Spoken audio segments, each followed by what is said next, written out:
اعوذ باللہ من الشیطان الرجیم بسم اللہ الرحمن الرحیم لعن الذین کفروا من بنی اسرائیل علی لسان داود وعیسی ابن مریم ذلک بما عصوا وکانوا یعتدون كانوا لا يتناهون عن منکر فعلوه لبئس ما كانوا يفعلون صدق اللہ العظیم۔ پچھلی آیات میں حضرت عیسیٰ علیہ السلام کے حوالے سے صحیح عقیدہ کیا ہے اللہ سبحانہ و تعالیٰ نے وہ بتایا، اور جو غلط تصورات بنی اسرائیل نے قائم کر لیے تھے اس کی نفی فرمائی۔ آج کی آیت میں ذکر کیا جا رہا ہے کہ اللہ سبحانہ و تعالیٰ نے بنی اسرائیل پر داؤد علیہ السلام اور عیسیٰ ابن مریم کی زبان پر لعنت بھی برسائی تھی، اور اس کی وجہ ان کی نافرمانیاں تھی۔ اے آخری امت، ہم نے تمہیں بہت نوازا ہے، کہیں ایسا نہ ہو کہ تم بھی نافرمانیوں کی پاداش میں کسی گرفت میں آ جاؤ۔ داؤد علیہ السلام کی زبان پر کیا تھا کہ ہفتے کے دن کو ان کے لیے عبادت کا مقرر کیا گیا تھا، اور کہا گیا تھا کہ ہفتے کے دن میں کاروبار نہیں کرنا، لیکن ہفتے کے دن میں انہوں نے ہیلے سے کاروبار کیا۔ نتیجہ یہ ہوا کہ اللہ سبحانہ و تعالیٰ نے ان کو بندر اور خنزیر بنا دیا۔ جمعے کا دن ہمارے لیے عبادت کا قرار دیا گیا۔ علماء نے لکھا ہے کہ زوال کے بعد اگر کوئی نکاح بھی کرے نا تو نکاح نہیں ہوتا، تو کاروبار کہاں سے ہوگا؟ تو بعض اوقات کافی گاہک آ رہے ہوتے ہیں، اس لیے جو زوال کے بعد اذان کا ٹائم ہو گیا، اذان ہو یا نہ ہو، اس کے بعد جب تک جمعہ نہ پڑھ لیں کوئی اور کام نہیں کرنا چاہیے، صرف جمعے کی تیاری اور جمعے کے لیے آنا، وگرنہ انسان گناہگار ہوتا ہے۔ اس وقت میں بیچی ہوئی چیز اور خریدی ہوئی چیز جو ہے وہ معاملہ ٹھیک نہیں ہوتا، وہ بے فاسد کہلاتی ہے، معاملہ غلط ہو جاتا ہے۔ اسی طریقے سے حضرت عیسیٰ علیہ السلام کی زبان پر جو آزمائش آئی تھی بنی اسرائیل پر کہ انہوں نے مطالبہ کیا کہ آپ آسمان سے دسترخوان اتاریں اور ہمیں کھانا کھلائیں، چنانچہ اللہ سبحانہ و تعالیٰ نے مچھلی اور روٹی اتاری تیار شدہ آسمان سے، انہوں نے کھا کے پھر ناشکری کی، پھر پکڑ میں آ گئے اور خنزیر بنا دیے گئے۔ ہمیں بتایا جا رہا ہے کہ ہم نے ان پر تو یہ چھوٹے چھوٹے احسان تھے، تمہیں تو محمد الرسول اللہ جیسے نبی دیے ہیں جی صلی اللہ علیہ وسلم، اس کا کتنا شکر ادا کرنا چاہیے۔ تو اس لیے زندگی میں شکر کو لاؤ، نافرمانی کو نکالو۔ لعن الذین کفروا من بنی اسرائیل علی لسان داود و عیسی ابن مریم، بنی اسرائیل میں سے جو کافر ہوئے ان پر داود اور عیسی ابن مریم کی زبان پر لعنت کی گئی۔ ذالک بما عصوا وکانوا یعتدون، یہ اس لیے کہ وہ نافرمانیاں کرتے تھے اور حدوں کو بھلاگ جایا کرتے تھے۔ دوسری قباحت کا ذکر کیا جا رہا ہے، کانوا لا یتناہون عن منکر فعلوہ، کہ آپس میں برے کام سے منع نہیں کرتے تھے جو وہ کرتے تھے۔ لبئس ما کانوا یفعلون، کیسا ہی برا کام ہے وہ کر رہے تھے۔ حدیث میں آتا ہے کہ یا ایھا الناس مروا بالمعروف، لوگوں اچھی بات آگے پھیلاؤ، وانہوا عن المنکر، بری بات سے منع کرو، قبل اس کے کہ تم مجھے دعاؤں میں یاد کرو اور میں تمہاری دعاؤں پر قبولیت سے مشرف نہ کروں۔ اچھائی کو پھیلاؤ، برائی کو روکو۔ زندگی میں جہاں قیامت کے روز اور سوال ہوں گے نا، چیک ہوگا کہ اس نے زندگی میں اچھائی کو کتنا پھیلایا، برائی کتنی برائیاں اس کی وجہ سے رک گئی۔ آج ہم جس معاشرے میں رہتے ہیں، ہم اپنی اہل خانہ گھر میں جاتے ہیں 0+ چلتا رہتا ہے، ٹی وی کے ڈرامے چل رہے ہوتے ہیں، ہم بیوی کے سامنے ہماری چلتی نہیں، وہ جو مرضی دیکھتی رہتی، حالانکہ اس میں ڈراموں میں وہ دکھاتے ہیں کہ وہ بتوں کے سامنے نیازیں پیش کرتے ہیں۔ حدیث میں آتا ہے کہ جو گناہ کو دیکھے اور اس وقت میں اس کے دل میں برائی نہیں آئی، اسی وقت وہ کافر ہو جاتا ہے۔ اب ہمارا نکاح بھی ٹوٹ گیا، اس کے بعد جو بچے ہوں گے وہ بھی اللہ معاف کرے کیسے ہوں گے، اور نافرمان نہیں ہوں گے تو کیا ہوں گے۔ ایسے ڈرامے دکھائے جاتے ہیں جس میں شرک دکھایا جاتا ہے، اور ہمارے خواتین کو پتہ ہی نہیں، دیکھے چلے جا رہے ہیں، اس لیے، اور ہم منع ہی نہیں کرتے، وہ سارا دن اسی میں مصروفیت میں۔ اسی طریقے سے اسراف ایک زیادتی ہے ہمارے معاشرے میں کہ 5000 کا ایک سوٹ بن سکتا ہے، چلو 10,000 کا بن سکتا ہے، اس کو 20,000 میں بناتے ہیں۔ بھائی یہی 10 تم کسی اور کو دے دو۔ دنیا میں اس وقت اگر 7 ارب آبادی ہے نا، 1 ارب انسان روزانہ بھوکے سوتے ہیں، 1 ارب انسان۔ یہ آپ کا عجیب حالات ہے جناب، افریقہ کے اندر یہ حالات ہے کہ گدیں آ کے بیٹھ جاتی ہیں ارد گرد جو بھوکے پیاسے ہوتے ہیں نا، کہ یہ تھوڑی دیر بعد مر جائے گا اور ہم کھائیں گے، اور تصویریں لینے والے تصویریں لیتے ہیں لیکن تعاون نہیں کرتے۔ ایسے حالات میں اور آپ پاکستان میں جنت کی زندگی گزار رہے ہیں اور کہتے ہیں ملے کیا، شکر نہیں ہمارے اندر جی۔ اسی طریقے سے بچوں کے حوالے سے ہم منکرات سے ان کو منع نہیں کرتے، بچے ہیں موبائل پر گانے سنتے رہتے ہیں، ہمیں پرواہ نہیں۔ آج کل جو پیکیجز ہو رہے ہیں نا گھنٹہ گھنٹہ بات کرنے کے، یاد رکھیے لا یعنی بات تو اپنی جگہ، اس ایک گھنٹے کے پیکیج میں جتنی غیبتیں ہوتی ہیں اس کی وجہ سے وہ پیکیج حرام بن جاتا ہمارے لیے. اس لیے درخواست کروں گا کہ ان پیکیجز سے اپنے آپ کو بچائیں. ضروری بات ہے پیسے لگ جائیں کیا ہوا، یہ جو گھنٹہ لگا ہوتا ہے نا، خاتون سوچتی ہے کہ اب میں نے وقت کیسے پاس کرنا، کیسے پاس کرنا ہے. اس کے پیکج سے بچنے کے لیے انہیں آپ کہہ دیں کہ میں پیسے دے دوں گا، تم پیکج نہ کراؤ، جو بات ہے کرو، پتہ لگے پیسے کٹ رہے ہیں. وہ کہتے ہیں پیسے بچ رہے ہیں تو ہم نے کوئی نہ کوئی بات تو کرنی ہے.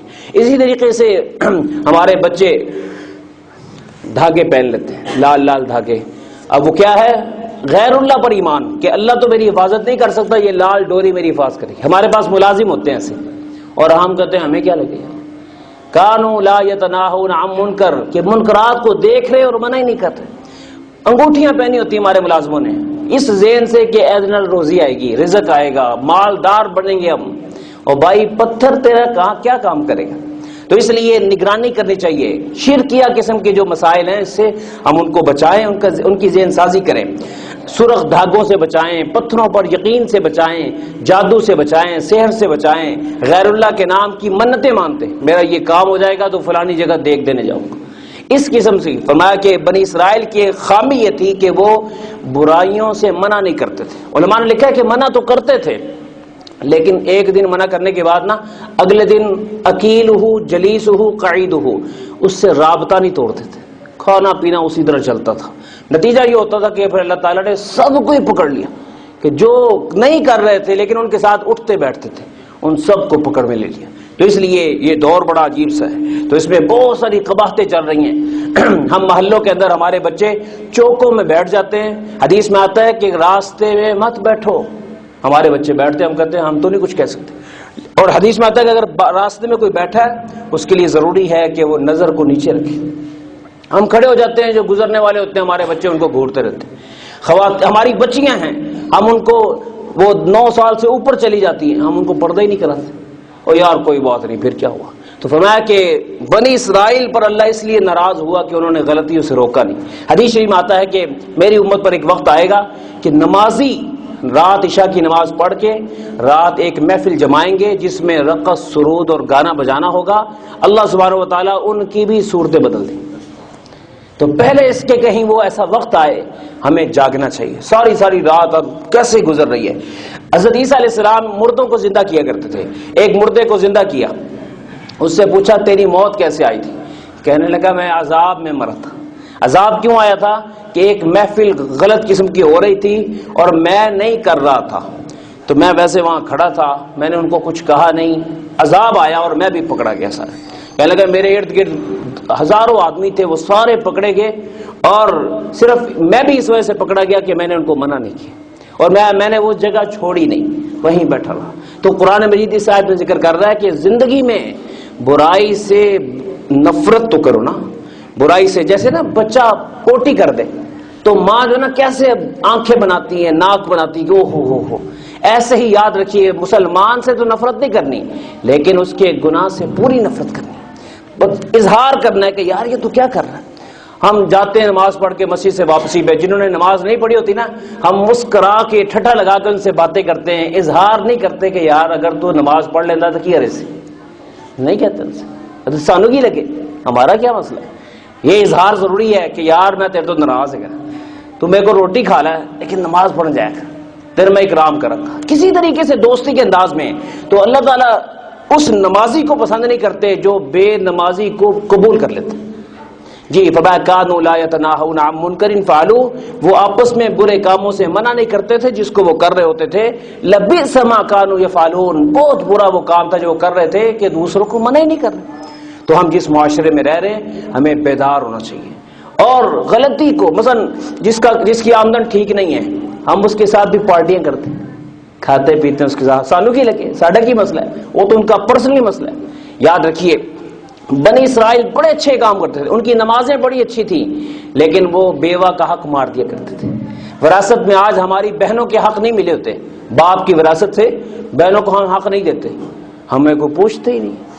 پھر کیا ہوا یار، نہیں دیا تو کیا ہوا، سارا مال مشکوک ہوئے.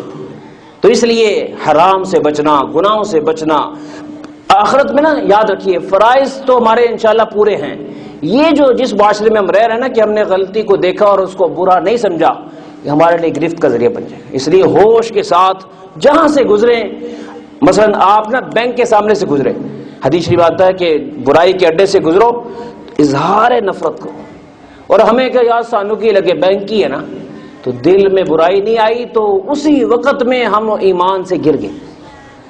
اسی طریقے سے کوئی سودی لین دین کر رہا تھا، کوئی وٹا سٹا کوئی جوا کھیل رہا تھا، ہمیں کہا سانو کی، اسی وقت ایمان سلب ہو گیا. حدیث شریف آتا ہے کہ جس کے دل میں بھی نفرت نہیں آئی نا اس کے اندر ایمان نہیں. تو اس لیے یہ بڑا ضروری ہے. نائی کی دکان پہ گزرے، شیو ہو رہی تھی، اسی کیا سانو کی، ایمان ختم ہے جی. یہ بڑی بنیادی چیز ہے کہ کم از کم دل میں تو یار اچھا نہ سمجھو کہ کیا ہو رہا ہے یار، یا اللہ یہ کیا ہو رہا ہے. تو اسی دوستو یہ بڑی اہم چیز ہے، اس میں ہم بیدار ہوں. ہم خاص طور پر ہم نمازی، ہم معاشرے کو قبول کر رہے ہیں جیسا کیسا ہمیں کیا لگے، یہ ٹھیک نہیں ہے.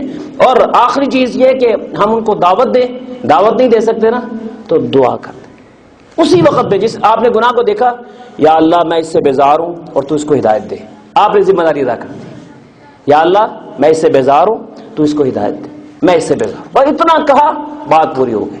آخری درجہ یہ، اللہ ہمیں توفیق عطا فرمائے. وآخر دعوانا الحمدللہ رب العالمین.